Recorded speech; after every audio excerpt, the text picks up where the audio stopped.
Okay, very sad. ಈ ಎಲ್ಲ ಬೆಳವಣಿಗೆಗಳ ನಡುವೆ ಇವತ್ತು ಲೈಂಗಿಕ ದೌರ್ಜನ್ಯ ಮತ್ತು ಅತ್ಯಾಚಾರದ ಆರೋಪಿ ಮಾಜಿ ಸಂಸದ ಪ್ರಜ್ವಲ್ ರೇವಣ್ಣ ಅವರಿಗೆ ಜೈಲಾಗಿರುವಂಥದ್ದು. ಜೂನ್ 24ರವರೆಗೂ ಕೂಡ ನ್ಯಾಯಾಂಗ ಬಂಧನಕ್ಕೆ ನ್ಯಾಯಾಧೀಶರು ವಿಧಿಸಿರುವಂಥದ್ದು. 42ನೇ ACMM ಕೋರ್ಟ್ ಮಹತ್ವದ ಆದೇಶವನ್ನು ಕೊಟ್ಟಿದೆ.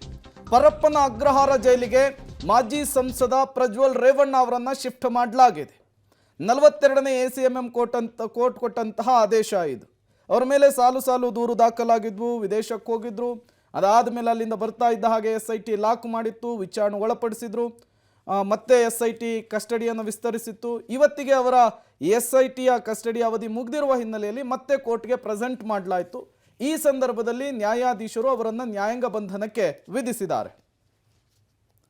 ಮತ್ತಷ್ಟು ಡೀಟೇಲ್ಸ್ ಅನ್ನು ಕೊಡ್ತಾರೆ ನಮ್ಮ ಪ್ರತಿನಿಧಿ ನರಸಿಂಹಮೂರ್ತಿ, ನೇರ ಸಂಪರ್ಕದಲ್ಲಿ ಜಾಯ್ನ್ ಆಗಿದ್ದಾರೆ. ನರಸಿಂಹಮೂರ್ತಿ, ಪರಪ್ಪನ ಅಗ್ರಹಾರದ ಜೈಲಿಗೆ ಪ್ರಜ್ವಲ್ ರೇವಣ್ಣ ಅವರನ್ನ ಶಿಫ್ಟ್ ಮಾಡಲಾಗಿದೆ. ಮುಂದಿನ ಪ್ರೋಸೆಸ್ ಹೇಗಿರುತ್ತೆ? ಜೊತೆಗೆ ಈಗ ರೆಗ್ಯುಲರ್ ಬೇಲ್ಗೆ ಅಪ್ಲೈ ಮಾಡಬಹುದಲ್ವಾ ಪ್ರಜ್ವಲ್ ಅವರು? ಪ್ರೇಮ್, ಕಳೆದ ತಿಂಗಳ 31ನೇ ತಾರೀಕು ಅಂತಾರಾಷ್ಟ್ರೀಯ ವಿಮಾನ ನಿಲ್ದಾಣದಲ್ಲಿ SIT ಅಧಿಕಾರಿಗಳು ಪ್ರಜ್ವಲ್ ರೇವಣ್ಣನನ್ನ ಅರೆಸ್ಟ್ ಮಾಡಿದ್ರು. ಹೊಳೆನರಸೀಪುರದ ಪ್ರಕರಣದಲ್ಲಿ, ಆ ಪ್ರಕರಣದಲ್ಲಿ ಲೈಂಗಿಕ ದೌರ್ಜನ್ಯ ಮತ್ತು ಅತ್ಯಾಚಾರ ಎರಡೂ ಪ್ರಕರಣಗಳಿದ್ವು. ಅದರಲ್ಲಿ ಅರೆಸ್ಟ್ ತೋರಿಸಿದ್ರು. ಮೊದಲಿಗೆ 7 ದಿನಗಳ ಕಾಲ ಪೊಲೀಸ್ ಕಸ್ಟಡಿಗೆ ಪಡೆದಿದ್ರು. ಇನ್ನೂ ಕೂಡ ವಿಚಾರಣೆಗೆ ಸ್ಪಂದನೆಯನ್ನು ಕೊಟ್ಟಿಲ್ಲ, ವಿಚಾರಣೆ ಸಹಕಾರವನ್ನು ಕೊಡ್ತಿಲ್ಲ ಅನ್ನೋ ನಿಟ್ಟಿನಲ್ಲಿ ಮತ್ತೆ 4 ದಿನಗಳ ಕಾಲ ಹೆಚ್ಚುವರಿಯಾಗಿ ಪೊಲೀಸರು ಈತನನ್ನು ಅಂದರೆ ಪ್ರಜ್ವಲ್ ರೇವಣ್ಣ ಅವ್ರನ್ನ ವಶಕ್ಕೆ ಪಡೆದುಕೊಂಡು ವಿಚಾರಣೆಯನ್ನು ನಡೆಸಿದ್ರು. ಇವತ್ತಿಗೆ ಪೊಲೀಸ್ ಕಸ್ಟಡಿ ಅಂತ್ಯವಾಯಿತು. ಅಲ್ಲಿಗೆ ಸ್ಪಾಟ್ ಮಹಜರ್ ಪ್ರಕ್ರಿಯೆ ಇರ್ಬೋದು, ಒಂದಷ್ಟು ಸಾಕ್ಷಿಗಳ ಕಲೆ ಹಾಕೋದಿರ್ಬೋದು, ಇದೆಲ್ಲ ಪ್ರೋಸೆಸ್ಸನ್ನು ಮುಗಿಸಿದ್ದಾರೆ. ಹೀಗಾಗಿ ಇವತ್ತು ಮಧ್ಯಾಹ್ನದ ಬಳಿಕ ಕೋರ್ಟ್ಗೆ ಹಾಜರುಪಡಿಸಿದ್ರು. 42ನೇ ACMM ನ್ಯಾಯಾಲಯದ ಮಾನ್ಯ ನ್ಯಾಯಾಧೀಶರು ಪ್ರಜ್ವಲ್ ರೇವಣ್ಣಗೆ ಇದೇ ತಿಂಗಳ 24ನೇ ತಾರೀಕಿನವರೆಗೂ ಕೂಡ ನ್ಯಾಯಾಂಗ ಬಂಧನವನ್ನು ವಿಧಿಸಿದ್ದಾರೆ. ಹೀಗಾಗಿ SIT ಅಧಿಕಾರಿಗಳು ಪ್ರಜ್ವಲ್ ರೇವಣ್ಣ ಅವ್ರನ್ನ ಇದೀಗ ಪರಪ್ಪನ ಅಗ್ರಹಾರ ಜೈಲಿಗೆ ಬಿಟ್ಟಿದ್ದಾರೆ. ಇದೀಗ ಪ್ರಜ್ವಲ್ ರೇವಣ್ಣ ಪರಪ್ಪನ ಅಗ್ರಹಾರದಲ್ಲಿ ಜೈಲಿನ ಹಕ್ಕಿಯಾಗಿದ್ದಾರೆ.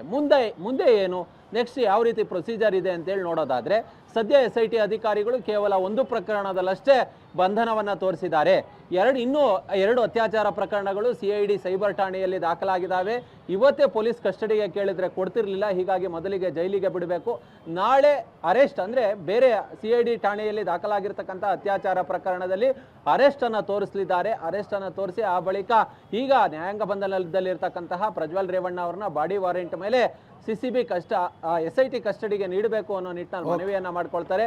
ಹೀಗಾಗಿ ಆ ಬಳಿಕ ಕೋರ್ಟ್ಗೆ ಅರ್ಜಿಯನ್ನು ಹಾಕಿ ಮತ್ತೆ ಪರಪ್ಪನ ಅಗ್ರಹಾರ ಜೈಲಿಂದ ಇದೀಗ ಪ್ರಜ್ವಲ್ ರೇವಣ್ಣ ಅವರನ್ನ ಕರೆತಂದು ಮತ್ತೆ 2 ಪ್ರಕರಣಗಳಲ್ಲಿ ವಿಚಾರಣೆಯನ್ನ ಪೊಲೀಸರು ನಡೆಸಲಿದ್ದಾರೆ.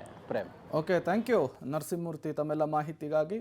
ಈಗ ಪ್ರತ್ಯೇಕ ಪ್ರಕರಣಗಳಾಗಿರೋದ್ರೆ 3 ಪ್ರತ್ಯೇಕ ಪ್ರಕರಣಗಳಾಗಿ ನೋಡಬೇಕು. ಪ್ರತ್ಯೇಕವಾಗಿ ಅವ್ರನ್ನ ವಿಚಾರಣೆಗೆ ತಗೊಳ್ಬೇಕಾಗತ್ತೆ, ಕಸ್ಟಡಿಗೆ ತೆಗೆದುಕೊಂಡು ವಿಚಾರಣೆ ಮಾಡಬೇಕಾಗತ್ತೆ. ಈಗ ಮೊದಲ ಕೇಸ್ನಲ್ಲಿ ಎಷ್ಟರ ಮಟ್ಟಿಗೆ ತನಿಖೆಗೆ ಸಹಕಾರ ಕೊಟ್ಟಿದ್ದಾರೆ ಅದು ಕ್ಲಿಯರ್ ಆಗಿದೆಯಾ, ಅಥವಾ ಅದೇ ಕೇಸ್ನಲ್ಲಿ ಮತ್ತೆ ಅವ್ರನ್ನ ಕಸ್ಟಡಿಗೆ ಕೇಳ್ತಾರಾ ಅಥವಾ ನೆಕ್ಸ್ಟ್ ಕೇಸ್ಗೆ ಹೋಗ್ತಾರಾ ಅನ್ನೋದು ಸದ್ಯದ ಕುತೂಹಲ.